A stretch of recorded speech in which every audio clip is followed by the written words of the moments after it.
खूबसूरती के बखान के लिए हमें कल्पना से भी आगे जाना होगा।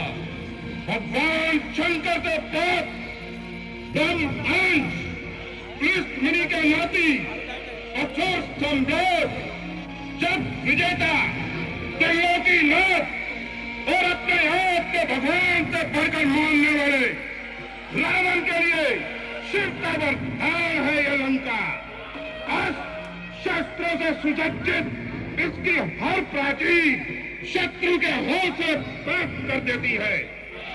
यह वो जगह है जहां जिंदगी सर झुकाती है और मौत उसको लगाती है। प्रकृति के नियम जहां अपने आप को एहसास आते हैं। जो करीब 100 की शैल के आसमान के सामने हाथ बांधे खड़े हैं और सृष्टि का अस्तित्व समाप्त करने के बाद उनका अपने आखिरी लक्ष्य की तरफ अग्रसर है। हाँ, आकाश गंगा यानी कि विष्णु धाम इसकी भवता को समेटने के लिए एक इंसान भगवान का विनाश करने के लिए वेंकटपति को ललकार रहा है। इसका परिणाम क्या होगा, इसके लिए हमें लंका गमन करना होगा। चलकर सर झुकाए इस सभी को। इंसानों की तो विपादी क्या है, यहाँ तो किसने भी सर झुकाने के लिए मजबूर है।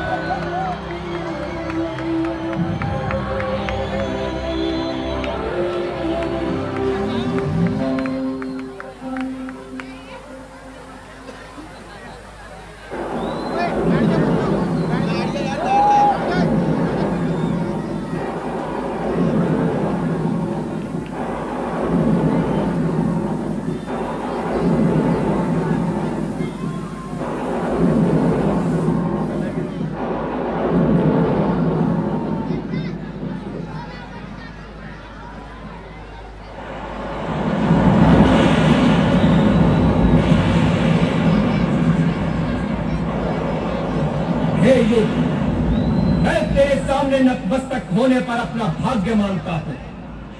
इसलिए नहीं कि ये युग पाप रहित और मर्यादित युग के रूप में याद किया जाएगा, बल्कि इसलिए कि इस युग में उस इंसान ने जन्म लिया जो कि आज तक न हुआ, न है, न ही होगा।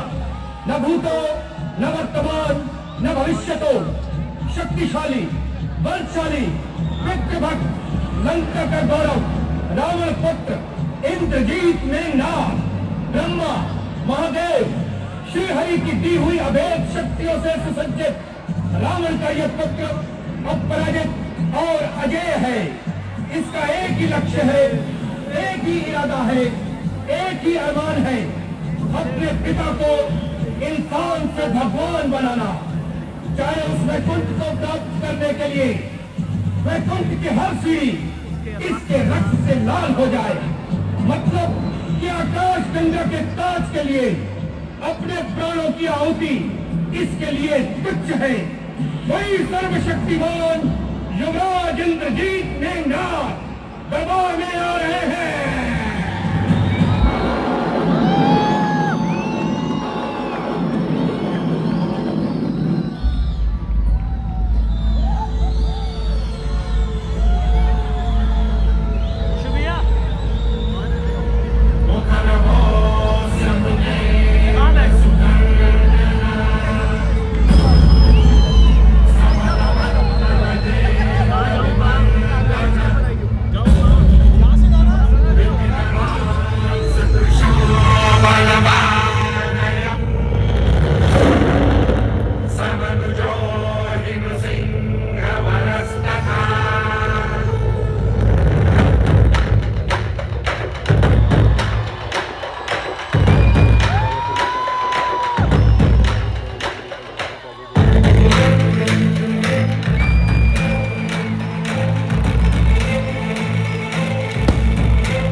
अधर्म से आसमान,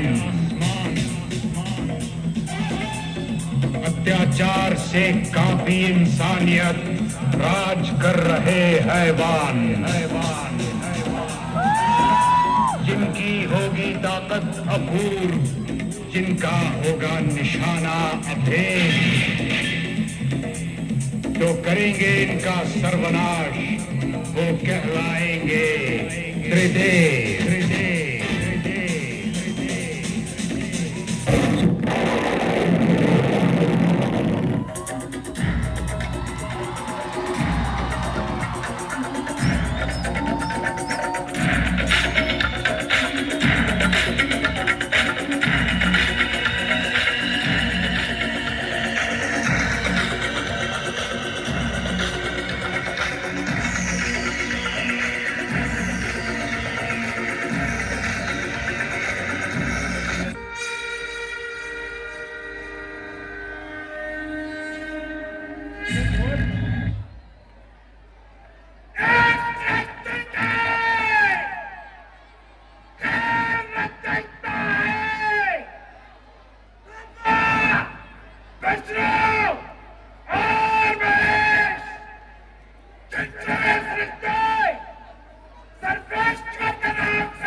होशियार, दिग्विजयी, 4 वेदों, 6 शास्त्रों और 18 पुराणों के ज्ञाता, जिसके सामने मौत भी अपने अस्तित्व के लिए गिड़गिड़ा रही है।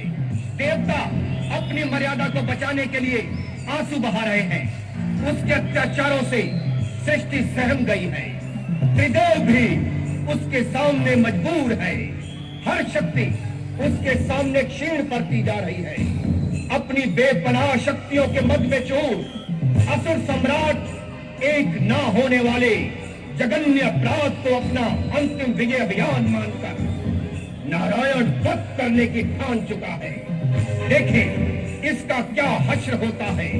वही इंसान नहीं, अपने आप को भगवान मानने वाला जग विजेता त्रिलोकीनाथ महाराज रावण दरबार में पधार रहे हैं।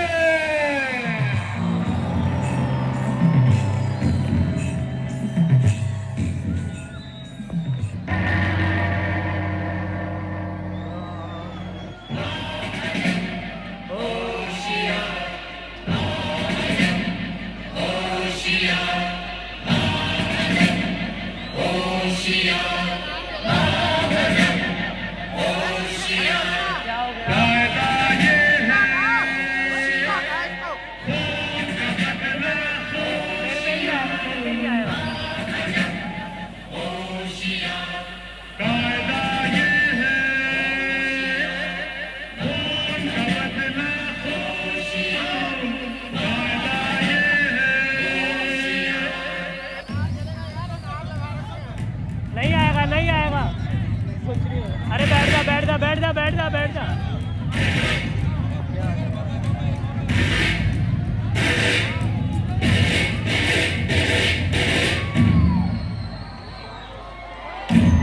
अरे कुछ नहीं होगा।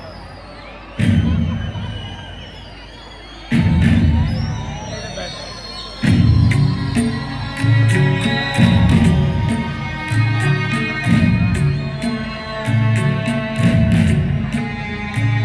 वहीं बैठ।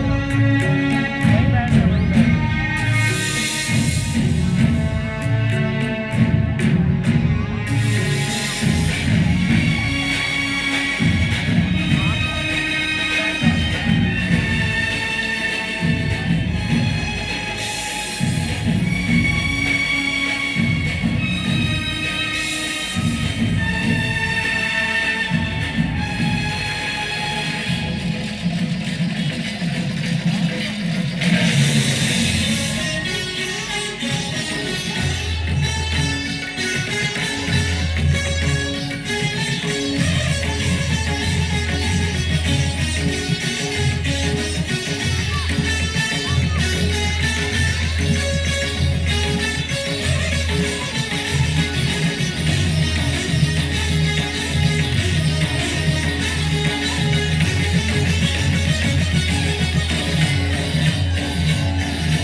अशोक सम्राट अभिजीत शत्रुघ्न मेरा है प्रण। हाँ, मैं हूँ रावण।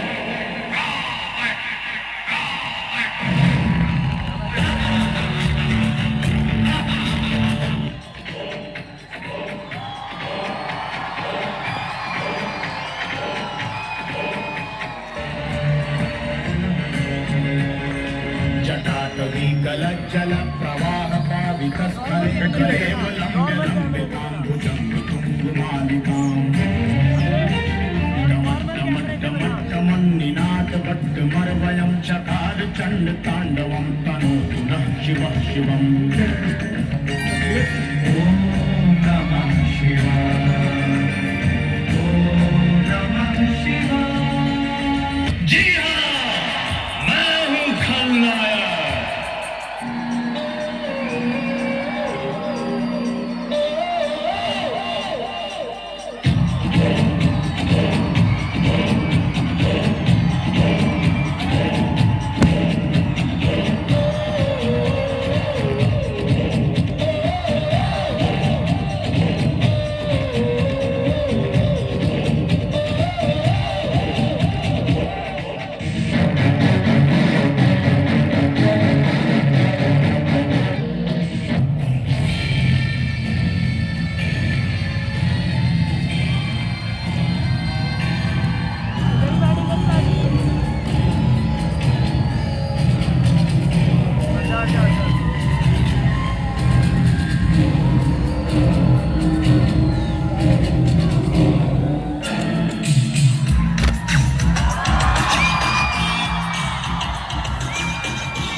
हमारे अधीन है। यम, कुबेर, किन्नर, दानव सब हमारे साथ है। तो क्यों लगती है अगली अदालत उसमें कुंड में? तो क्यों होते हैं अंतिम फैसले उस विष्णु धाम में? इसलिए आज के बाद हमारा एक ही अंतिम विजय अभियान होगा। विष्णु वध यह संसार चाहता है। मैं कालजीत मत वाला हूँ, जिसके कांटे का मंत्र नहीं, ऐसा विष्णु काला हूँ। मेरी भुजा ने कैलाश पर्वत उठाया है। यम, कुबेर, किन्नर, दानव सब इस चंद्रहास से आ रहा है।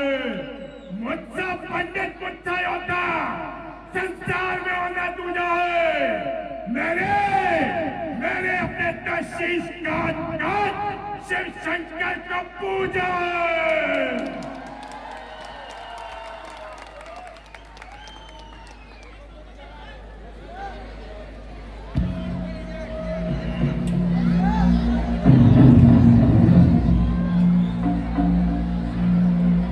और सब बढ़िया, सब बढ़िया।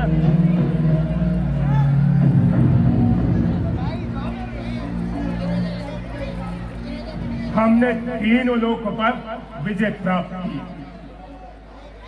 तो तुम योद्धाओं के बल पर आज संपूर्ण सृष्टि हमारे सामने नतमस्तक है। तो तुम योद्धाओं के बल पर आज इस पृथ्वी पर कोई भी नहीं है जो रावण का बाल भी बांका कर सके।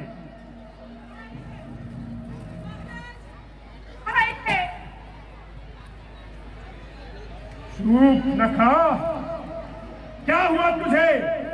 ये तेरी नाक पर घाव कैसा?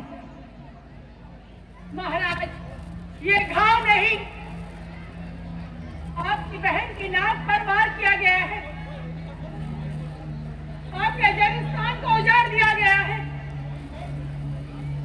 और भैया खर और दूषण वो भी मृत्यु के घाट उतार दिए गए। असंभव, हम इस पर विश्वास नहीं कर सकते।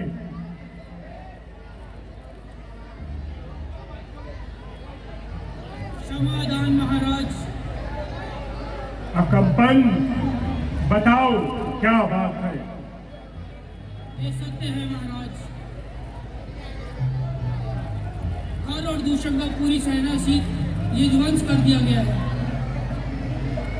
तुम्हें अब एक दान तो नहीं दिया जा सकता, पर हम तुम्हें पूरी सूचना देने के लिए जीवन दान देते हैं।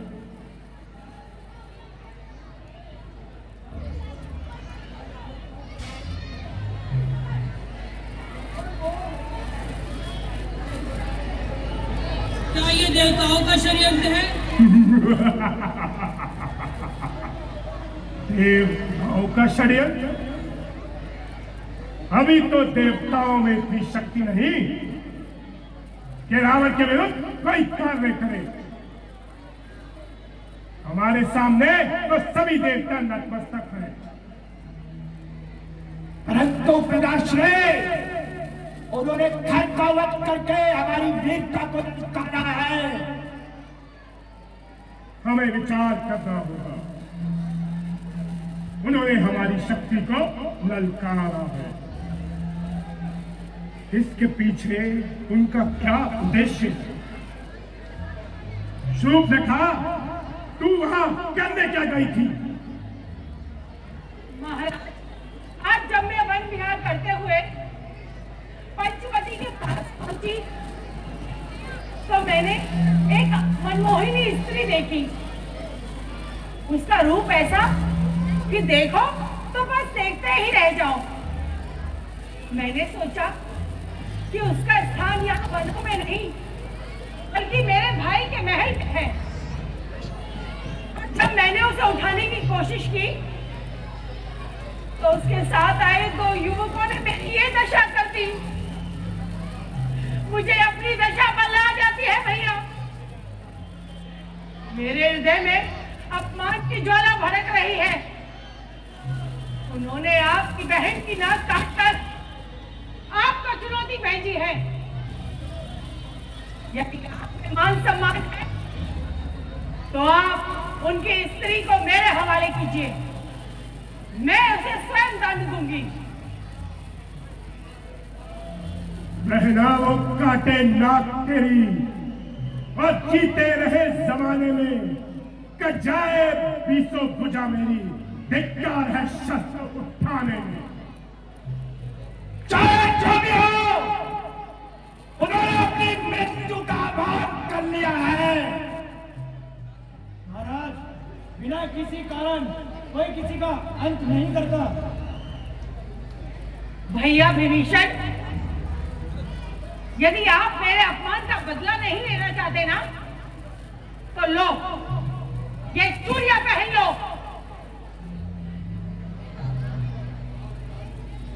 जिसने हमारी बहन पर हाथ डालने की चेष्टा की, हम उस हाथ को ही काट डालेंगे।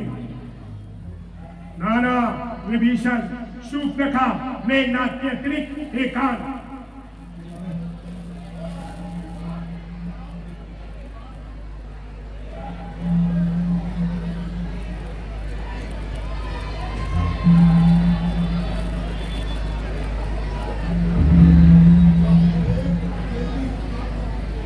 जब एक अकेली ताकत ने उन सब वीरों का विनाश किया, निश्चय ही यह सिद्ध हुआ कि नारायण ने अवतार लिया। इसमें इतना सोच विचार की क्या जरूरत है? सीता आपकी है और उन राम लक्ष्मण से आपके भाइयों को मौत के घाट उनसे बदला नहीं लेंगे?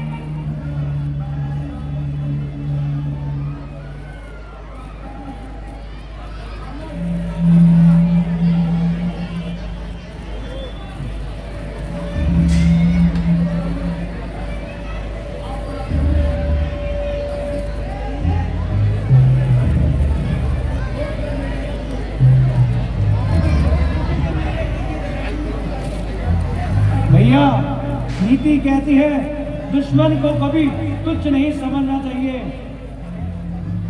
करदूषण ने उन पर प्रथम प्रहार किया,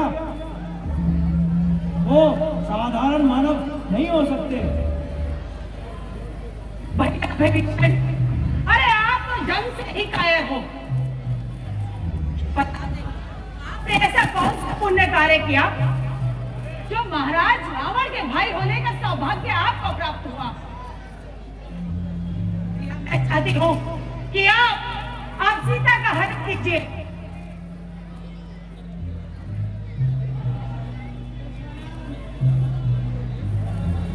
आप उसे हरण मत कीजिए दशानंद। अगर हरण करेंगे तो वो आपका क्या आदर करेगी? और फिर कोई पराई स्त्री का हरण करना कौन सा धर्म है?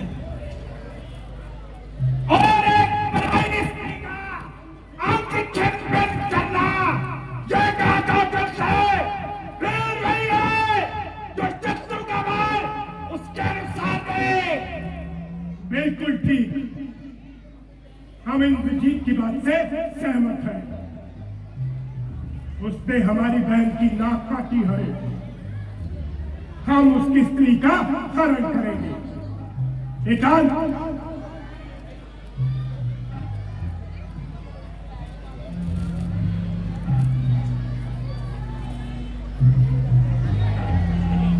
आखिर है कौन ये राम? आखिर कौन है ये राम? क्या नारायण का अवतार है? अगर वो नारायण का भी अवतार है तो भी मैं उससे बैर बढ़ाऊंगा। यह तो मेरा वैभव है कि मैं अपनी सोने की लंका में आराम से हूं और वो बनों में दल-दल भटक रहा है। अब वैसे भी शरीर भक्ति में नहीं लगता। अब तो उससे बैर बढ़ाऊं और वैकुंठ पहुंचाऊं।